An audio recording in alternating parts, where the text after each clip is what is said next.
roofs need to be constructed to last.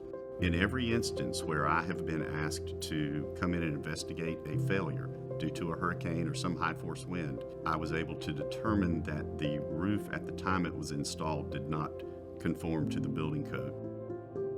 There are a lot of municipalities that have bylaws that say any new development has to have a certain amount of green space or amenity space for occupants.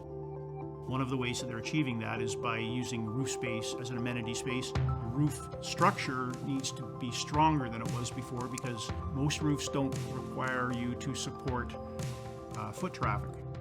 The architectural community needs to understand that it's not just about pretty, and that the building envelope needs to work together. One of the most common places if there's a disconnect is between the roof and the wall. The roof represents generally about 2% of the cost of the construction of a building. But in terms of litigation, it is about 95 to 98% of the source of most construction defect litigation cases. The roof doesn't seem like a big deal or something to pay a lot of attention to, but it really is. People that ask me, what is your favorite project? One of them is the Grove Park Inn in Asheville, North Carolina.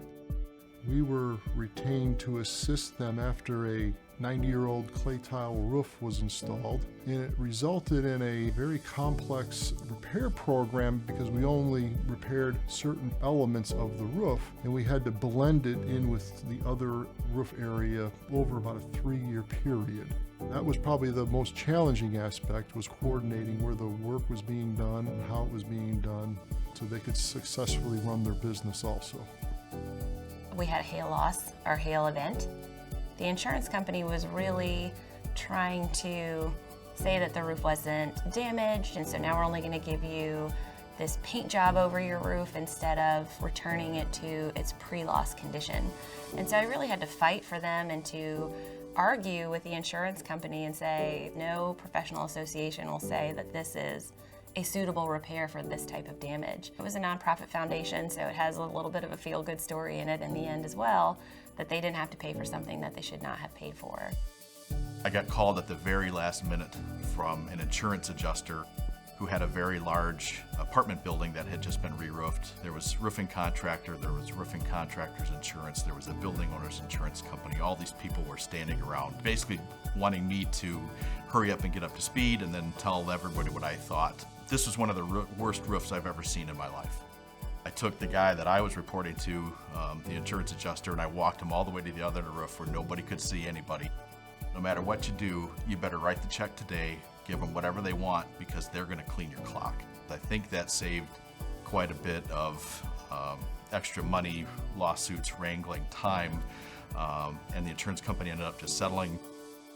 If you're working with an IBEC, whether it's a wall, waterproofing, or the roof, you're working with somebody who their experience in what works and what doesn't work, it's been focused on that. So they have a much deeper depth of experience than someone who's been working on the entire building.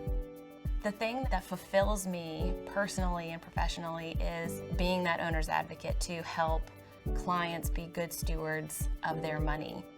I never anticipated that I would wind up in the roofing or waterproofing or building enclosure industry when I was in college. The fact that this organization exists and allows architects, engineers, other technically minded professionals to learn specifics about building enclosures is a tremendous asset